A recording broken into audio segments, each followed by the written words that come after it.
Sumainyo ang Panginoon. Ang mabuting balita ng Panginoon ayon kay San Lucas.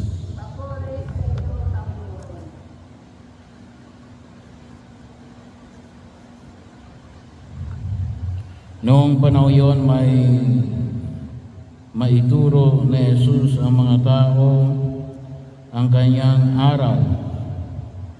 Siya ay pumasok sa Capernaum. Doon may isang kapitang Romano na may aliping mahal sa kanya. May sakit ang aliping ito at nasa bingit ng kamatayan. Nang mabalitaan ng kapitan ang ginagawa ni Jesus, nagpasugo siya sa ilang mga matatanda sa mga Hudyo upang ipakiusap kay Jesus na puntahan at pagalingin ang alipin.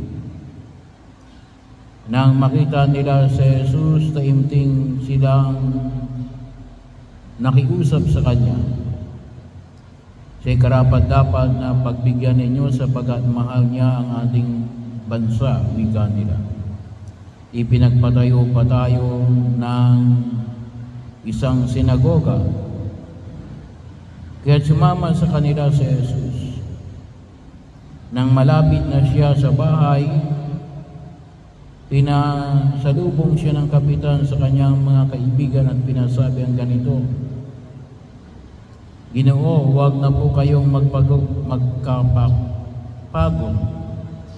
Hindi ako karapat-dapat na puntahan ninyo sa aking tahanan. Hindi rin po ako karapat-dapat na humarap sa inyo. Ngunit magsalita po lamang kayo at gagaling na ang aking alipin. Sabagat ako'y isang tao nasa ilalim ng mga nakatataas na pinuno at may nasasakupan din po akong mga kawal. Kung sabihin ko sa isa, humayo ka, siya humahayo, at sa iba, halika, siya ay lumalapit. At sa aking alipin, gawin mo ito, ito'y magagawa niya. Namanga si Jesus nang marinig ito at umarap sa makapal na taong sumusunod sa kanya. Sinabi niya, kahit sa Israel ay hindi ako nakakita ng ganito kalaking pananalig. Pagbabalik sa bahay, naramdaman ng mga sinugo na magaling na ang alipin. Ang mabuting balita ng Panginoon.